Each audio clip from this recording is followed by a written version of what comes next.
Time for the 49ers Rush Podcast. And then there were three. And I understand there's always debate whenever you do rankings of any sort. And I understand this is difficult. But Nick Bosa comes in number 3 for the 49ers Rush roster countdown of 2024 on biggest impact of the upcoming season. Now, we only got 2 players left. I won't tell you the order, but it's Christian McCaffrey and Brock Purdy. The order, maybe it's CMC, Purdy, maybe it's Purdy, CMC. But Bosa comes in number 3, and on our 4 ballots, he had rankings of 2, 2, 3, 4. I mean, there's no debate. He's definitely top 5. And for us, there was no debate. He's definitely top 4. The Trent Williams holdout, and that kind of played a little bit into it, I'm sure. But defensive player just a year ago. And in our countdowns, in 2022, he was number 2. Last year, 2023, he was number 1. And this year, he's number 3. Plays edge, one of the best two-way players in the NFL that against the pass and against the run. You get a lot of these pass rush specialists that are just like elite pass rushers. He's elite run defender, elite pass rusher, elite. There's no negative plays. There's not a negative to his game. He's just elite at everything, which is very rare. Wears jersey number 97, 6'4", 265. I mean, he is a beast. His nickname's Small Bear. There's not a lot small about this dude. 33-inch arms. He's got the length. He's only 26 years old. Heading into his 6th season. Remember, he skipped his senior season because he had that core muscle surgery and all that stuff came out. Only 26 still. He's still got a lot of playing time left to go. Ran a 4.740. Damn good player. Went 2nd overall, right? We'll talk a little bit more about that draft later. Grew up St. Thomas Aquinas High School in Fort Lauderdale, Florida. He killed it there. I think he won Florida 7A state championships in 2012, 2014, and 2015. So 3 state titles while he was in high school. Was a 5-star recruit, was the 3rd highest ranked player coming out of that high school recruiting class. Chose Ohio State, just like his brother. And it's not just him and his brother, Joey Bosa, that are elite. This family is peppered with first-round picks. His father, John, was the 16th overall pick in the first round by the Miami Dolphins.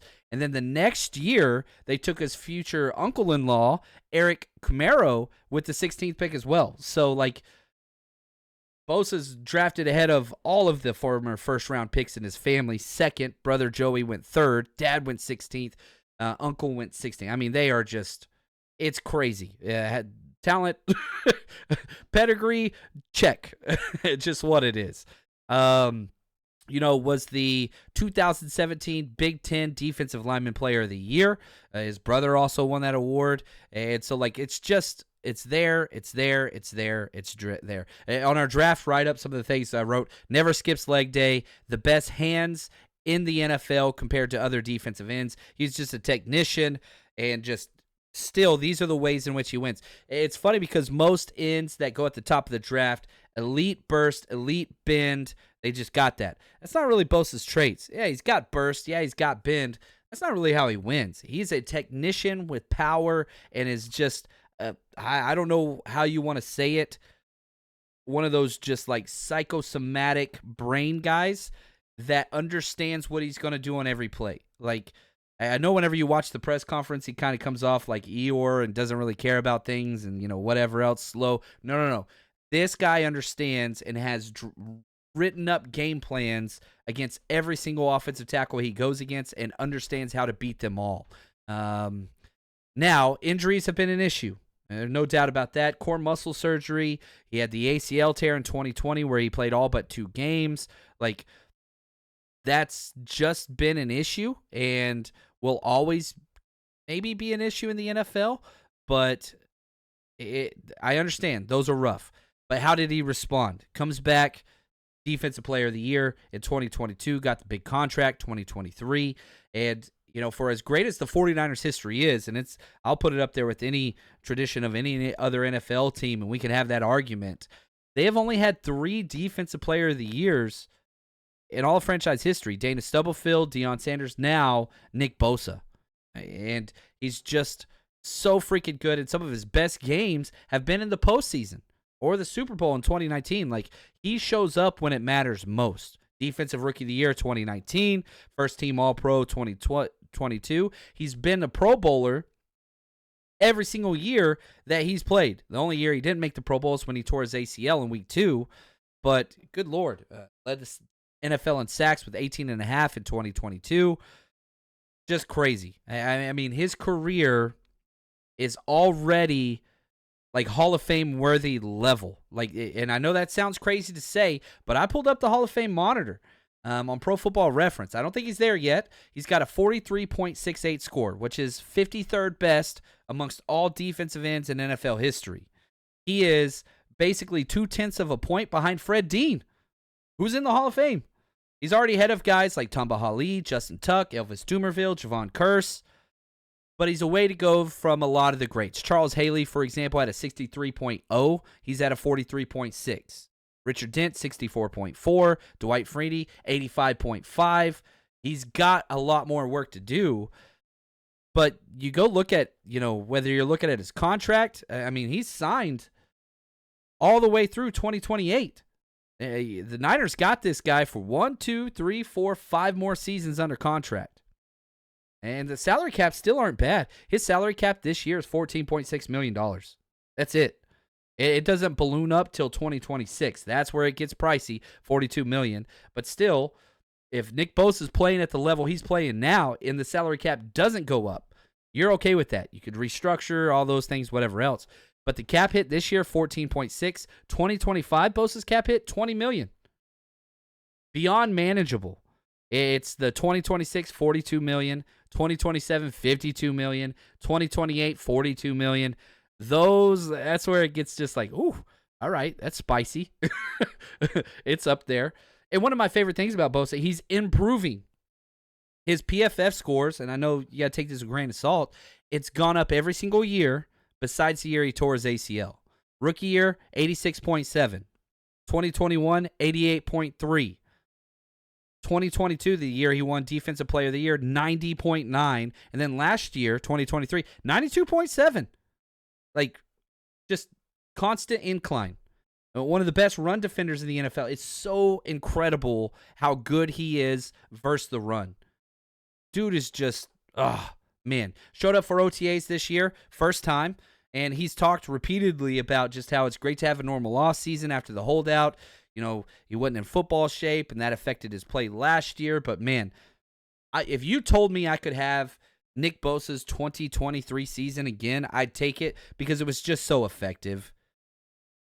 It really, really was. And, his career earnings, he's been paid. He's made $84.8 million to the day. Congratulations, man. Not that the Bosa family needed money, but, hey, dude puts it all on the line. And he is nothing but football all the time. That's just all he does is work out. One of my favorite Bosa lines ever was like, oh, how do you like being at OTAs and, whatever else. He's like, oh, it's kind of like a vacation because my workouts are a lot harder at home. So it's kind of like taking a little bit of a break and, let my body rest. Dude's a machine. You look at him and it's just like, all right, that's not normal. You listen to him talking, you're like, that's not normal either.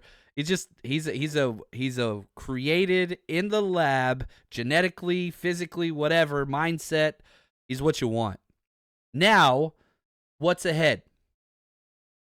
He's had, double-digit sacks in 3 consecutive years. 3 straight years. Like, that's impressive. I would set the over-under on 2023, like if I was setting the betting lines at 12.5 sacks, 16.5 tackles for loss.